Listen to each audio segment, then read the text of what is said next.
around Women's Day and their issues. And it's not the country that the women of 1956 marched for. President Ramaphosa's comments earlier today as he delivered the annual Women's Day address in Richmond in KwaZulu-Natal. Now, he was referring to the GBV epidemic in South Africa. Today marks 66 years since the historic Women's March to the Union Buildings in 1956 against brutal apartheid pass laws. Senior reporter Siphamandla Goge has been attending those particular proceedings in KZN. And of course, the President, Sipha, addressed the gender-based violence laws. What exactly did he say, and what exactly needs to change when it comes to the protection of women who've been violated? He says it's the responsibility of men to stop perpetuating gender-based violence against women.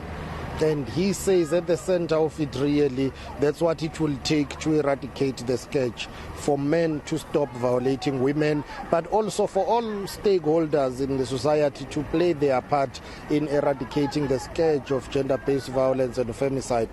The main talking point for this year's commemoration was around the issue of gender-based violence, equal opportunities, socio-economic opportunities for women. But of course, those who attended the event today were saying, well, you can avail all the opportunities that you can for women, but if the environment is not conducive for them to feel safe, if they do not feel safe, if they are not protected, then those opportunities will not matter, because they will not have time, and they will have lost their lives to exercise and take those opportunities. So President Ramaphosa urging South Africans to protect women and children who are under siege from men. Let's take a listen. Earlier this year, we passed 3 important laws that will strengthen the fight against gender-based violence. These laws give greater protection to victims of domestic violence. The new laws empower the police to enter premises without a warrant, and if necessary, to arrest a suspect without a warrant.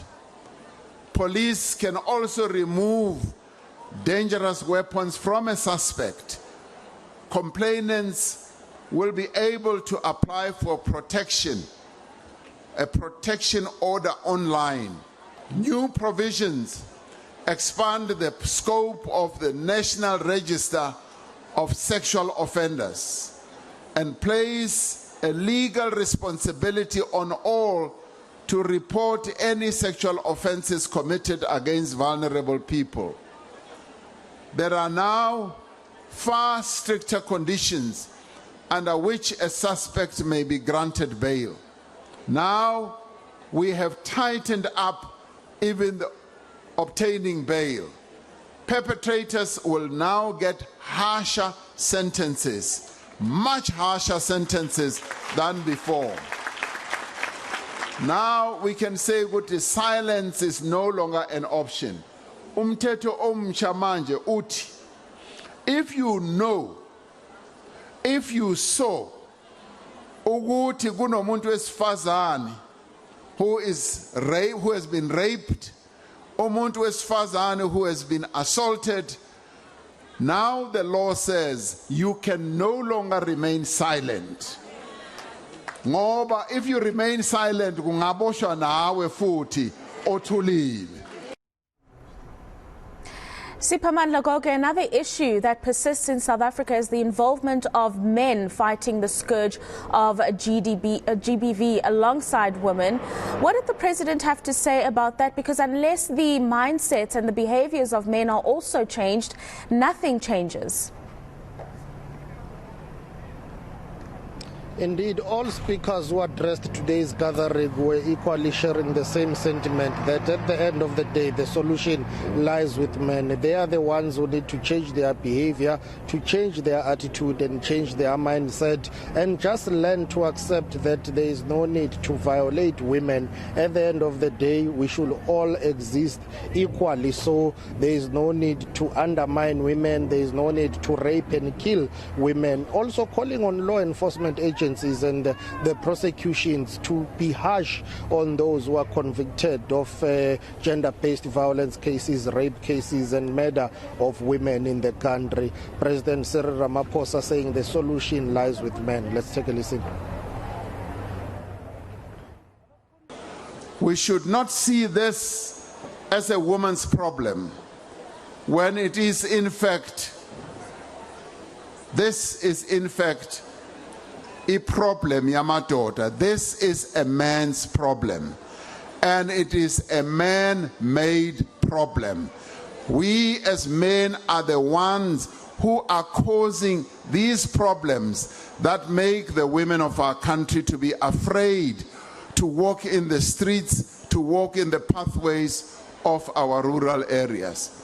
It is a problem of men who have no respect for women, who feel that they can do whatever they like with their girlfriends or their partners because they buy them airtime, they buy them food, they buy them clothes or groceries. It is a problem of men who lack the maturity to accept the end of a relationship and hunt down their ex-wives or ex-girlfriends and even kill them in the process. It is a problem of men who think that culture, custom and religion empowers them to hit their wives, their sisters, their daughters, and some of them to even hit their own mothers.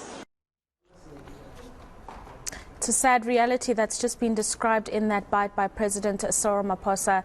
We're going to let it go right now. Siphamandla Goge, he's a senior reporter in KZN covering the official Women's Day celebrations where the keynote address was given by President Cyril Ramaphosa.